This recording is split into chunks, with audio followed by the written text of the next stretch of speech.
Pour protéger un pays aujourd'hui, ériger des murs plus hauts, c'est probablement la pire des stratégies. La défense géopolitique moderne, elle ressemble de moins en moins à une forteresse de pierre. Et de plus en plus à un système immunitaire biologique. Ouais, c'est tout à fait ça. Et c'est précisément ce que révèle notre exploration du jour.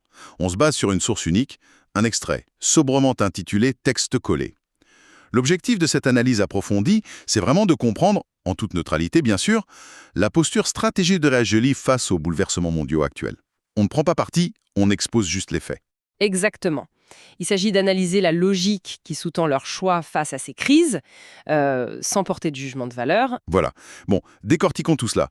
Le contexte de base, c'est que l'Algérie fait face à des transformations géopolitiques mondiales qui sont extrêmement rapides. D'une rapidité folle, oui, ces changements y créent des défis majeurs pour préserver les acquis du pays dans tout ce qui touche au développement. C'est un peu comme un échiquier géant en perpétuel mouvement, non? La question, c'est de savoir comment un pays peut protéger ses pièces, ses acquis de développement, quand les règles du jeu changent aussi vite. C'est une super analogie. Et ce qui est fascinant ici, c'est l'utilisation du terme de véritable bataille dans le texte. On marque vraiment le passage d'une simple observation diplomatique à une défense ultra active de la nation. Ouais, on ne se contente plus de regarder le monde changer, quoi. Absolument. Mais pour survivre sur cet échiquier instable, une simple ligne de défense physique sur les frontières, ça ne suffit plus. Le texte montre qu'il faut une stratégie qui est beaucoup plus sociétale et intellectuelle. D'accord, donc on rentre dans le cœur de la stratégie, là. Et ça s'articule comment? L'approche, elle est double. D'une part, il s'agit de renforcer la conscience nationale. Et ça, dans son sens le plus global, hein. Et d'autre part, il faut continuer à fortifier le pays avec une vision éclairée et une stratégie proactive et anticipative dans tous les domaines. Attends, c'est marrant parce que ça me ramène à mon idée de système immunitaire national. Ah oui, comment ça? La conscience nationale, elle jouerait un peu le rôle des globules blancs. Tu vois, c'est la défense interne, alors que la stratégie proactive, elle agirait plutôt comme un vaccin, pour anticiper les menaces futures avant qu'elles n'arrivent. Ah oui, je vois très bien. C'est exactement l'idée du document.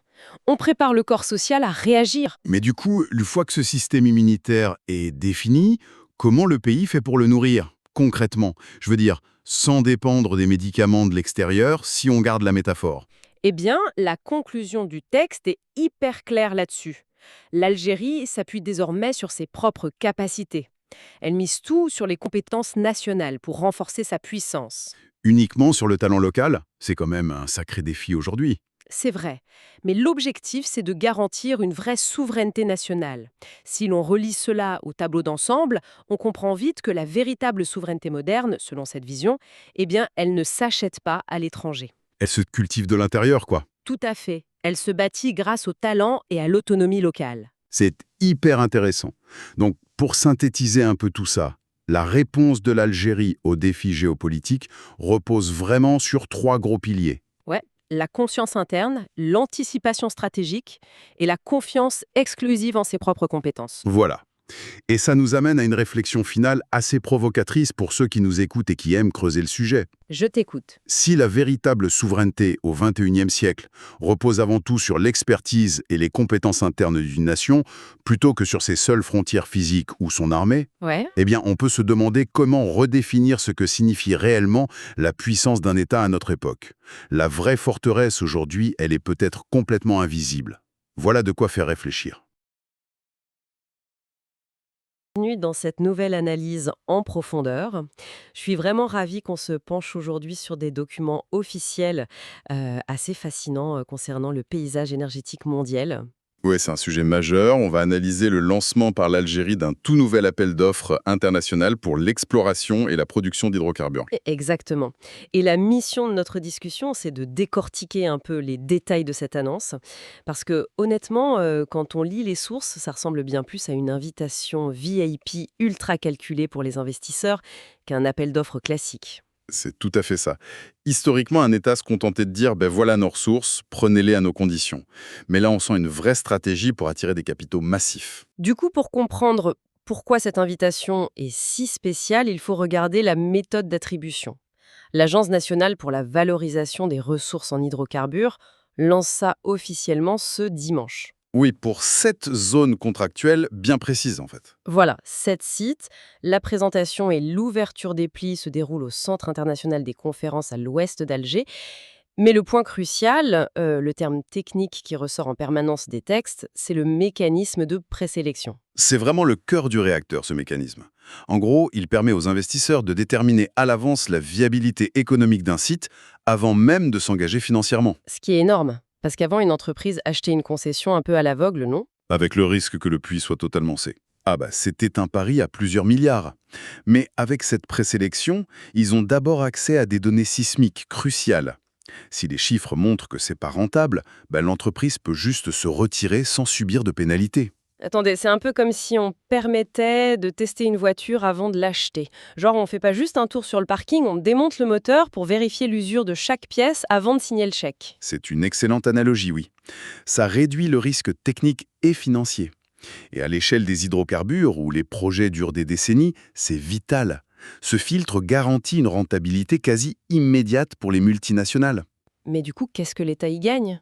Pourquoi il renonce à ce contrôle strict en assumant une partie du risque? Parce que détenir une ressource géologique, aujourd'hui, ça suffit plus. Les documents gouvernementaux insistent énormément sur la méthodologie et sur un concept clé, la flexibilité contractuelle. La flexibilité contractuelle. C'est vrai que c'est devenu un peu la nouvelle monnaie d'échange dans l'énergie mondiale. Totalement.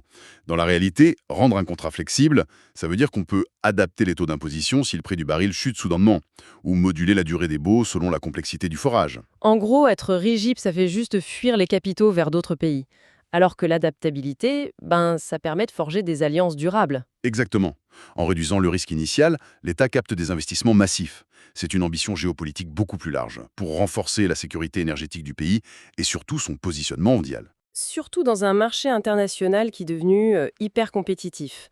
C'est fascinant de voir comment le droit et les contrats deviennent des armes diplomatiques. Ah oui, un contrat capable de s'adapter aux crises géopolitiques, ça vaut aujourd'hui de l'or. Bien plus qu'un gisement énorme mais avec des règles paralysantes. C'est clair. Donc si on résumait un peu tout ça pour ceux qui nous écoutent, on a la mise en jeu de ces 7 sites avec une approche super innovante de présélection pour garantir la viabilité économique et bien sûr cet objectif ultime de sécurité énergétique par la flexibilité. Voilà, l'agilité de l'environnement d'affaires est devenue tout aussi cruciale que la ressource elle-même. Ce qui nous amène à une réflexion intéressante pour terminer.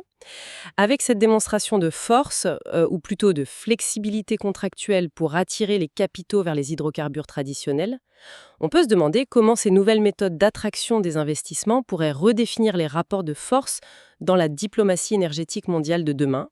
C'est la grande question, oui. Une question à garder en tête en attendant l'ouverture de ces fameux plis. Merci de nous avoir suivis pour cette analyse et à très vite.